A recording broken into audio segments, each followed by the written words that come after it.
यदि तपाईहरुको स्किन पनि पिगमेन्टेड छ, डार्क स्पट, एक्ने पिम्पलको दागहरू, डिस्कलर छ भने यो हो एक्ने C10 सिरम। सो यो सिरम चाहिँ एकदम बेनिफिशियल छ। यसमा भएको हाई कन्सन्ट्रेसन भिटामिन C ले कोलाजिन फाइबर बिल्ड अप गर्छ जसले हाम्रो स्किनमा भएको डार्क स्पट रिङ्कल्सहरूलाई फेड गराउँछ।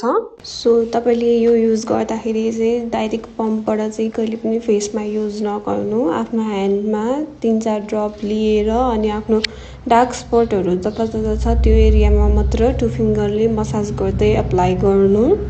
सो जहिले पनि तपाईले कुनै सिरमहरू लगाउँदाखेरि चाहिँ तपाईले एकदम क्लिन फेसमा लगाउनु पर्छ। अनि यदि तपाईहरुले चाहिँ मर्निङ टाइममा भिटामिन C युज गर्नुभएको छ भने सनस्क्रिन चाहिँ स्किप नगर्नु होला। अनि फर बेटर रिजल्ट तपाईहरुले चाहिँ यो आफ्नो बिहान र बेलुकाको रुटिनमा एड गर्न सक्नुहुन्छ। So this is best product. So तपाईहरुले पनि यसलाई चाहिँ आफ्नो रुटिनमा एड गर्नुभयो भने चाहिँ you will see great result.